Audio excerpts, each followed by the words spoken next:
It's Thursday, January 16th, 2025. Tell yourself 10 years ago, Marco Rubio would be saying this stuff. It's the best, worst hostage deal ever.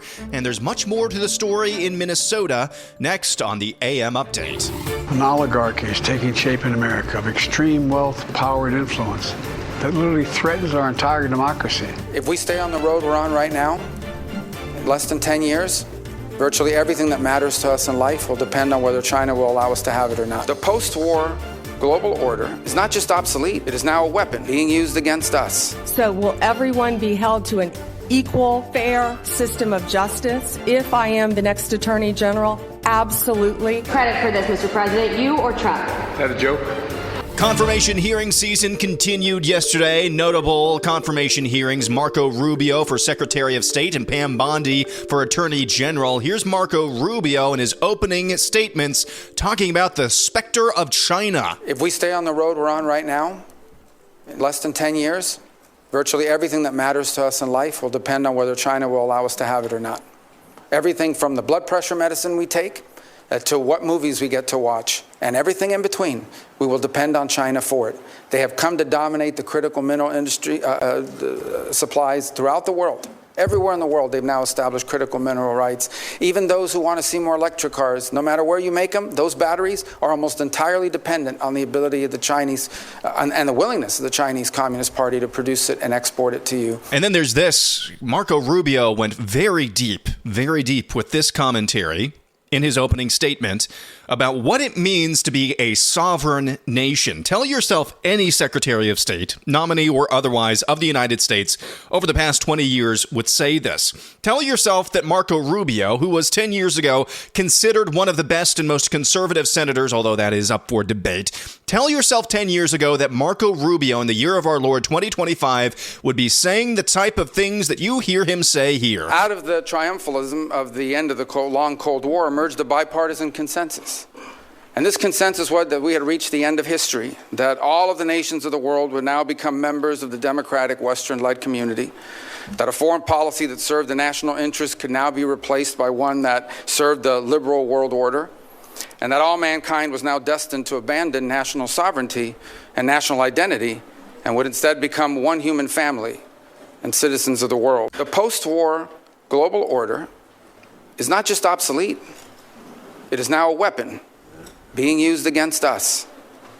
And all this has led to a moment in which we must now confront the single greatest risk of geopolitical instability and of generational global crisis in the lifetime of anyone alive and in this room today. Is that Marco Rubio or some anonymous right-wing dissident right account on X? That is stunning to hear. And again, that is positive rhetoric. We want our leaders, especially our foreign policy leaders, to recognize that your country is a sovereign country that exists to serve its citizens. I hope that Marco Rubio actually understands that and is not just playing lip service here. And of course, there's the policy side of this. We hope that he follows through on that as well. Attorney General nominee Pam Bondi was also questioned by senators yesterday. Here she is absolutely nuking Senator Sheldon Whitehouse over his deranged line of questioning. You have said that Department of Justice prosecutors will be prosecuted in the Trump administration. What Department of Justice prosecutors will be prosecuted and why? I said that on TV. I said prosecutors will be prosecuted, to finish the quote, if bad. Investigators will be investigated. You know, we all take an oath, Senator, to uphold the law. None of us are above the law. Let me give you a really good example of a bad lawyer within the Justice Department, a guy named Kleinsmith, who altered a FISA warrant, one of the most important things we can do in this country. So will everyone be held to an equal, fair system of justice if I am the next Attorney General? Absolutely. And no one is above the law. Under what circumstances will you prosecute journalists for what they write? I believe in the freedom of speech. only if anyone commits a crime. It's pretty basic, Senator, with anything, with any victim. And this goes back to my entire career for 18 years as a prosecutor and then 8 years as Florida's Attorney General. You find the facts of the case, you apply the law in good faith, and you treat everyone fairly. So once again, Democrat senators yesterday in various sundry confirmation hearings, Russ Vogt for Office of Management and Budget. He was also questioned yesterday. Democrat senators, again, just cannot help themselves. They are actually helping Trump's nominees by providing absolutely zero cover for squishy Republicans, as I said yesterday, to not support Trump's nominees. Again, the Democrats' worst enemy, it seems like, is themselves in the long run. In completely unrelated news, Joe Biden said goodbye to the country last night. Here he is in a pre-recorded message, bitter to the last. That's why my farewell address tonight, I want to warn the country of some things that give me great concern. And this is a dangerous and that's a dangerous concentration of power in the hands of a very few ultra-wealthy people. And the dangerous consequences if their abuse of power is left unchecked. Today, an oligarchy is taking shape in America of extreme wealth, power, and influence that literally threatens our entire democracy, our basic rights and freedoms, and a fair shot for everyone to get ahead. We see the consequences all across America, and we've seen it before. More than a century ago, but the American people stood up to the robber barons back then and busted the trusts. They didn't punish the wealthy. Just made the wealthy play by the rules everybody else had to. Yeah, that checks out. As you'll recall, in the last election, it was the Republicans who raised $1 billion in like 3 minutes and then blew it all on stupid sets for stupid podcasts with stupid candidates. That's exactly not what happened. Yes, the Kamala campaign that you endorsed, the ones who are fighting the robber barons, the ones who are opposed to the oligarchy, raised $1 billion in like 5 minutes and blew it all just to lose. Again, Joe Biden, bitter until the very end. Well, it is the best hostage deal of all time. Israel and Hamas have agreed to a ceasefire deal that also ensures the release of hostages. President Joe Biden, joined by Vice President Kamala Harris and Secretary of State Antony Blinken, held a conference yesterday announcing the deal would roll out in 3 phases. Biden said the first phase will last 6 weeks and includes a full and complete ceasefire withdrawal of Israeli forces from all the populated areas of Gaza and the release of a number of hostages held by Hamas, including women and elderly and the wounded. In exchange, apparently, Israel is going to release hundreds of so-called Palestinian prisoners, see those as Hamas supporters, and those Hamas supporters can also return to their neighborhoods in all areas of Gaza. Senior Hamas official confirmed to various media outlets that the deal was reached earlier in the day yesterday. In a statement, Israeli Prime Minister Benjamin Netanyahu's office said that final details were still unresolved, but he had hoped that details will be finalized overnight. I don't understand this at all. I mean, I don't understand some of the claims that I saw on social media. Well, it's a ceasefire, but Israel can continue their operations if they want to.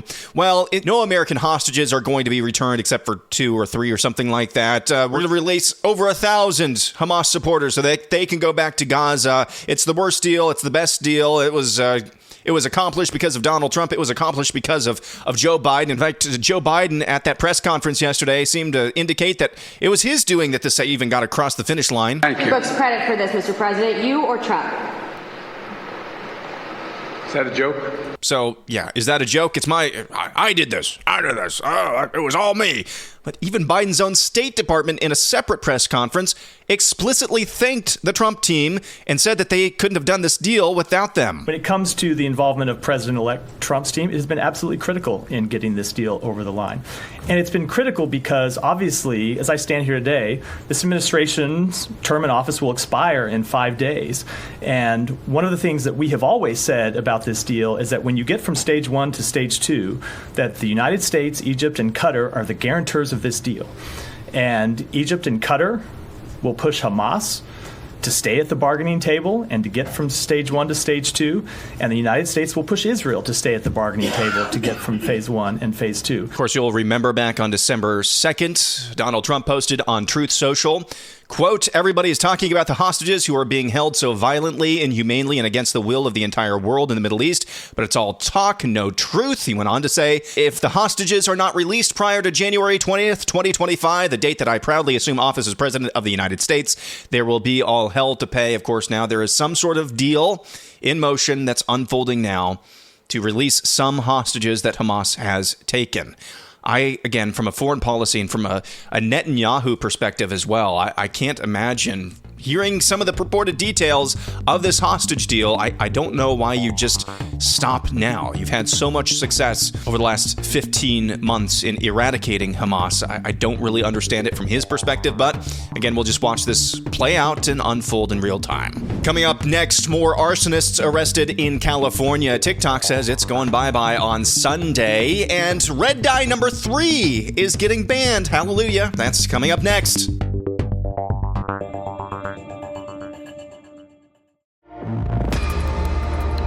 Police in California have arrested 4 more suspects accused of committing arson in 4 separate alleged incidents as the Los Angeles area is still being ravaged by wildfires. On Monday afternoon, police responded to 911 calls regarding a possible arson suspect accused of setting brush on fire in the Los Angeles suburb of West Valley. The suspect was arrested and booked into the Van Nuys jail. Los Angeles Police Chief Jim McDonald stated, quote, "Officers responded to a radio call of an arson suspect at the location who had ignited a nearby trash can, which was extinguished by the LA City Fire Department." McDonald continued, "Citizens directed the officers to the suspect location, where he was taken into custody without incident. Video from local businesses showed footage of the suspect starting fires in that area. He was booked into jail for arson." On Sunday night, residents of North Hollywood notified police of a possible arson suspect. McDonald said during a news conference then that the suspect was accused of using a barbecue lighter to spark fires in the area. On Friday of last week, police were dispatched in response to a reported brush fire. A witness told officers on the scene that a person had ignited the fire. On Wednesday of last week, a female suspect was arrested for allegedly starting a brush fire near Leo Carrillo State Park in Los Angeles County. Good freaking gravy. I've seen rumors as well, not confirmed yet. I've seen rumors, although it's not confirmed, but it is from Fox News journalist Bill Malugin, that some of those suspected of starting fires and arsons are illegal aliens. We'll continue to track that story. TikTok is reportedly planning a total shutdown of the Chinese-owned when the law requiring a ban or sale of the app takes effect on Sunday. The roughly 170 million U.S. users who will try to access the app will be greeted with a pop-up message directing them to a website with details on the ban. Users will also be given the option of downloading their data from the app. The company's plans goes beyond the scope of the law, which requires App Store operators like Google and Apple to stop allowing downloads of TikTok, but allows users who already have the app on their phones to keep using it. Members of Congress and the Justice Department allege that TikTok, which is owned by Beijing-based ByteDance, poses an unacceptable national security threat capable of secretly manipulating content via its recommendation algorithm and mass data collection such as location tracking, among other risks. TikTok has always denied those allegations. The Supreme Court could still decide to block the divestment law ahead of Sunday's deadline, though it does not seem inclined to do so. During oral arguments on TikTok's appeal last week, all 9 justices indicated the national security concerns that led to Joe Biden signing the law outweigh the potential risks to free speech. Well, it's finally happening. Hallelujah. RFK Jr. isn't even at the helm yet at HHS, but this week the FDA issued an order that will ban red dye number 3 from food products and ingested drugs. The dye, which was approved for use in 1907, has been banned in cosmetics and topical drugs since 1990 over evidence that it causes cancer. Its use in food is already banned and restricted in Australia, Japan, and countries like the European Union. It was also banned in California, by the way. Red dye number 3 is commonly found, of course, in candy, gum, and cookies, including Brock's candy corn, Betty Crocker sprinkles, and strawberry Ensure. Food manufacturers will have until January 15th, 2027 to remove it from all products, while makers of ingested drugs will have until January January 18th of 2028. The new ban is based on the Delaney Clause of the Federal Food, Drug, and Cosmetic Act, which was enacted in 1960. The Delaney Clause prohibits the FDA from authorizing any food or color additive that has been found to cause cancer. That is way too long in the making, but finally, the FDA is doing the right thing. I used to view stories like this as nanny state government. I don't view that at all anymore. Like, oh, the government can't tell me what I want to put in my body. Well, most people don't know that red dye number 3 is actually poison. I think that's well within the purview of any government to prevent the sale and distribution of poison. So again, that is righteous in my view. Coming up next, there's a lot more to the story when it comes to what's going on with the Minnesota State Legislature. I talked to a conservative activist in that state about what's actually happening there. And the results of the poll of the week are out. We'll discuss those for Air Analysis. Stay tuned.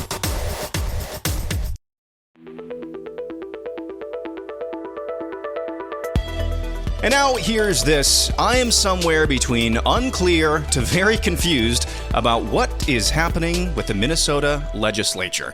It is not a surprise at all that media outlets in a major metropolitan area in this country would be biased towards their local regime. It seems to me what's different with this story is that local media is not only biased towards their local regime, they're also really sloppy, and I need some help sorting out what's actually going on there. So I want to welcome Dustin Grage to the AM Update this morning. Dustin is a conservative activist in Minnesota, an independent journalist, and a fantastic follow on X. We'll talk about that in just a little bit. First of all, Dustin, you're probably not going to toot your own horn, so I'll just say this. All of, like, at least 80%, 60 to 80% of the Oppo research you saw on social media about Tim Walz in the lead up to the 2024 election, Dustin, at the very least, had a hand in the propagation and exposure of that. So tip of the hat to Dustin. Welcome to the AM Update. So set the picture for us here with what's going on with this story this week at the Minnesota Legislature. I think we have to go back to November with the results of the election in your state. Go back to then, there was a court case in which somebody was found to not be eligible to actually hold the seat that he had won in November. Set the entire stage. What are we seeing this week in the Minnesota Legislature up there? Yeah, so we'll, like you said, Aaron, just go back to the start there with the actual election. So I'll actually bring up 3 seats. A lot of people like to talk about the 2 seats, which in this case is Curtis Johnson, who was a resident of Little Canada, which is nearby the district he ran in, but it was not the district he actually ran in. In Minnesota, for our state legislative races, you actually have to reside in the district at least 51% of the time. So we actually out through the state trying to catch other people, Republican and Democrat, if they live in their districts or not. This is a fight on the side that's actually happening. But there's that one that's talked about a lot. There's also Brad Tabke in the Shakopee area, so South Minneapolis Metro. In that instance, we had actually won that race on election night. We ended up winning it by, I think, over 100 votes. Additionally, there was a St. Cloud race we had won by, I think, just roughly 25 votes, roughly. Right. I may have to double check on that, but go back, or go forward, spring forward an extra like 6-8 hours into the middle of the night. On the Secretary of State's website, these are 100% results confirmed, processed on the Secretary of State website. The screen glitches, and the lawyers at the MNGOP are watching it, and they flip. They flip completely 180, and the Republicans are now losing those 2 seats. We went from winning the legislature by 2 seats to now tying it immediately just off of those 2 glitches on the Secretary of State site. So we actually went through week-long processes on actually having these special counts, audits of those elections. Dustin, were there any glitches? Were there any glitches that impacted Democrats? This may be shocking to hear, but there was actually 0 discrepancies for Democrats. Yeah. What a surprise! What a surprise! Continue. What a surprise! How it always works that way. Yes. So. Anyways, we kept having these fights with those 2 seats in particular, and people's eyes were just focused on these. Now, we had Curtis Johnson in the background already been working on, and Democrats really did not know this was happening, but we were actually observing this seat from a distance because local activists noticed that I don't see this guy around the actual community. What's kind of up with this? Well, they look at the filing address and they actually go, they visit, and they knock on the door. No one's there. They actually have this entire setup where they go and they figure out, oh, this guy has a house in Little Canada. They determine, oh, he's trying to sell the house to go live in this new district. Well, they find out that he actually never lives there. He doesn't have electricity that ever has been paid on the unit.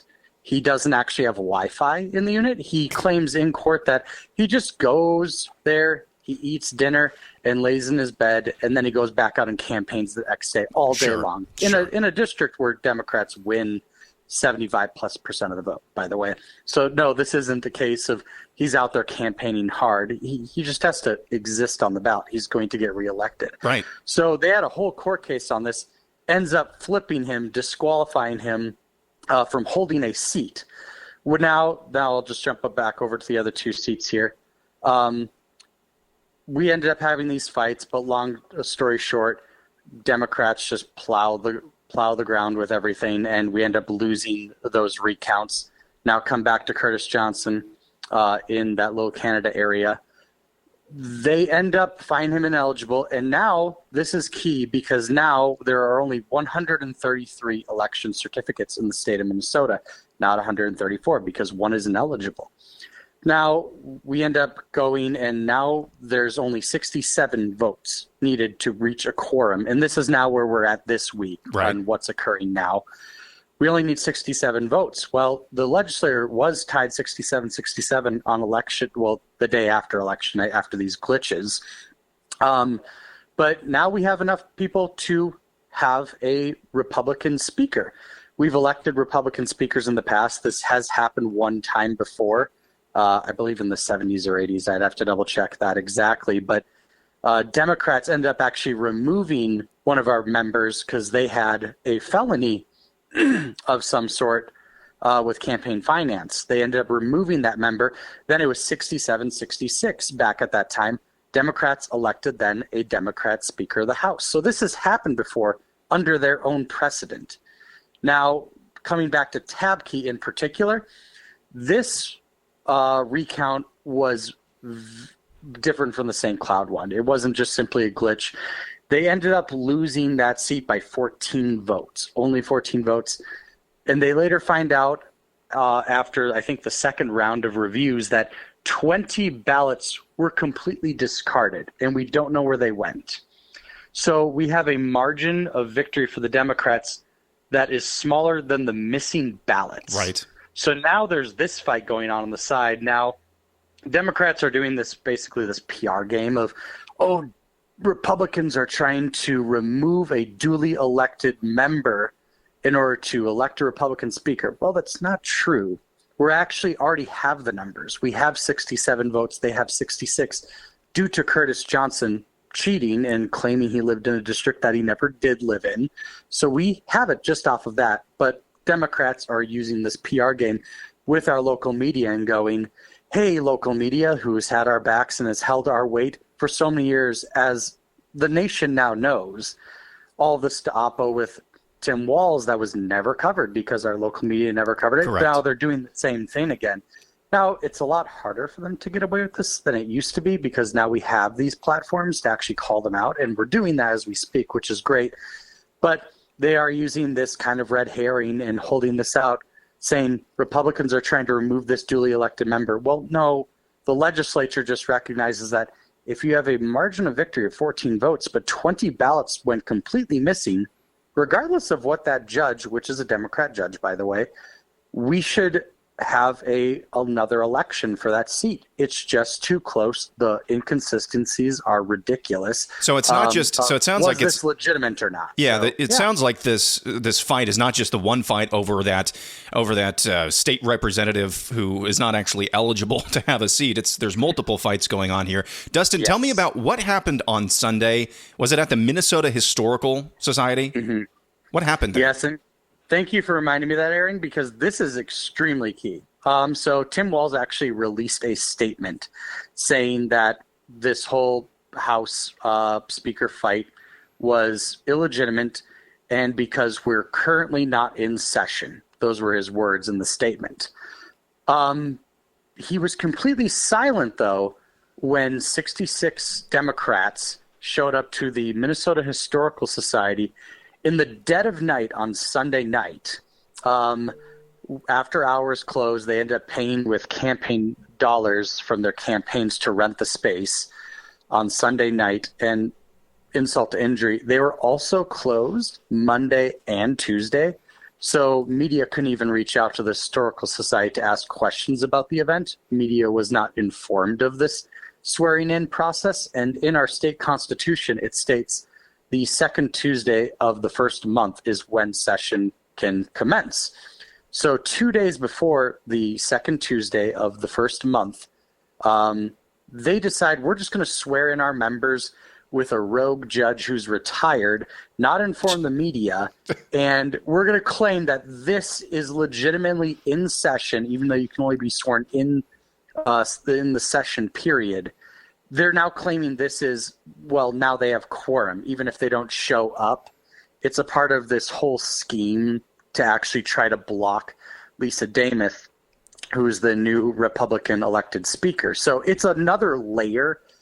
I wish it was just as simple as there's one or two things, but there's really just a dozen different things layered that people are just making things up along the way to try to block Lisa Dameth from being a Republican speaker. Yeah. Good grief. What a mess. We're short on time here. I don't want to abuse your time, but just from a big picture perspective here, it sounds like Republicans are doing everything above board. It sounds like they're organized. It sounds like on election night, they were ready and willing to have a fight, which I'm really encouraged to hear about the Minnesota Republican Party. And the Democrats are over here just kind of playing Calvin ball, making up their own rules to their own game as they go along. How much of that with the latter do you think is just a function of they're communists and they don't have any respect for the rule of law? And how much do you think that they in Minnesota, the Democrat Party, doesn't know how to handle itself when they don't have complete and total control over every lever of power? And, obviously both, but I just got to hand it to you on that second point. There's about 10 more minutes to that interview that I'll release later this afternoon. If you're interested in maybe a broader conversation about optimism in Minnesota, about the future of that state, that's Dustin Grage. He's a conservative activist in Minnesota and an independent journalist as well. You can visit his website, dustingrage.com. That's DustinGrage.com. DustinGrage.com. Grage. You can listen to that whole interview. I'll post it around 1 p.m. Eastern Time this afternoon. So I hope you maybe get a better picture of what's happening. And I know I do now have a better picture of what's happening. A really curious and definitely newsworthy story out of the state of Minnesota. That the Democrats there, they didn't show up for work this week at all. They tried to cram through this weird, illegal, special swearing-in ceremony at a place where public records can't be produced. It's just shady. They're playing Calvin ball, making the rules up as they go. And they don't know how to behave. Dustin and I discussed that a little bit more. Again, look for that interview, that full interview, about 20 minutes long, later today. And finally, air analysis, slightly acidic, mostly necessary. A poll of the week that I ran this week over at Real AM Update on X. Those are all in. And I asked you, do you believe Donald Trump is serious about mass deportations? And we had a tie in the results. This is the most voted on poll in the history of this poll, which is only 2 weeks old. But it's the most voted in poll so far. And I asked you, do you believe Donald Trump is serious about mass deportations? And I intentionally formulated the answers in a way that would evoke a response. Yes, I do that too. I gave you the options. Yes, whole cloth, he is serious about mass deportations. Another option, only violent criminals. Or no, or other. Comment below. Other was in last place, of course, at 2.5%. Yes, whole cloth, 29.5%. And then a tie for first place with people who believed only violent criminals or no, he's not serious about mass deportation. Those are tied at 34% apiece. 34%. It's a tie. What are the chances of that with hundreds of votes in? Here are some of the responses. RJ says, dumb poll. Only violent is not mass deportations. Nonsensible option. Well, RJ, I'm not sure if you understand how polls work. There can be other options than just yes or no. I'm giving you a spectrum. And if you think that your answer is not on that spectrum, you can comment. So, RJ, the only thing that's dumb is you for not being able to read properly. I'm not sure who's dumber, you or Mazi Hirono. Matt in Iowa says, previous outcomes are the best predictor of future results. Trump deported fewer people on year-over-year basis than Obama. That's true, by the way. Everyone lauds Tom Homan, but he has no statutory power. That's true. Kristi Noem will be his boss, and she's a huge proponent of unfettered immigration, legal and illegal. We'll see about that, but I wouldn't be surprised if that were the case. I don't think that's an unsensible response to this at all. Don't fault you at all if you're skeptical based on past results. I just think, I'm not saying, Matt, you're doing this at all. That's not what I'm saying. I just think tangentially, don't be cheering for Trump to fail. Okay, don't cheer for Trump to fail. And I see some people on the right who are basically doing that. And I hope he doesn't fail, because if he fails, everybody fails. And there may be no coming back from that. They're really talking tough about illegal immigration. Tom Homan, most of all. But yeah, he doesn't have any power. He's just the border czar. Again, this is all going to come down to the will of Donald Trump. How serious is he? And that's what I'm trying to drill down into. So again, high hopes, low expectations. You can't get hurt one way or another. If you asked me, I'm somewhere in between only violent criminals and yes, whole cloth. Because as Fred Charles replied, no, the main reason isn't Trump. It's normies who don't have the stomach for it. And Trump knows this. BTW still waiting for the wall. Yeah, so hopefully the wall gets built. Hopefully there's some sort of militarization on the southern border. That would be the best case scenario. Bama conservative says you spelled no 2 different ways. I think he is for mass deportations, but the people he is surrounding himself with aren't, and they will complain enough that he will back off yet again. I pray he proves me and history wrong. Yeah, that's closer to where I'm at too, Bama conservative, but definitely some skepticism and optimism in these results. Again, 29.5% said yes, whole cloth, Donald Trump is serious about mass deportations. And then there was a tie in my answers. Only violent criminals, 34%. And no, he's not serious about mass deportations, also at 34%. I think the pessimism is definitely in the minority here. But again, we'll just watch this play out, watch it happen in real time. And if disappointment is in the wings, then we'll have our fill of that, I'm sure, in the near future. And tomorrow is another episode of Ask or Tell Me Anything. You can ask me any question you want. Tell me any story, news story from wherever you are, your neck of the woods, any national story that I missed that you think needs highlighting. You can make your submissions at Real AM Update. Look for the pinned tweet on X. Have a wonderful Thursday. Back at it again tomorrow. I'm Aaron McIntire, and this is the AM Update.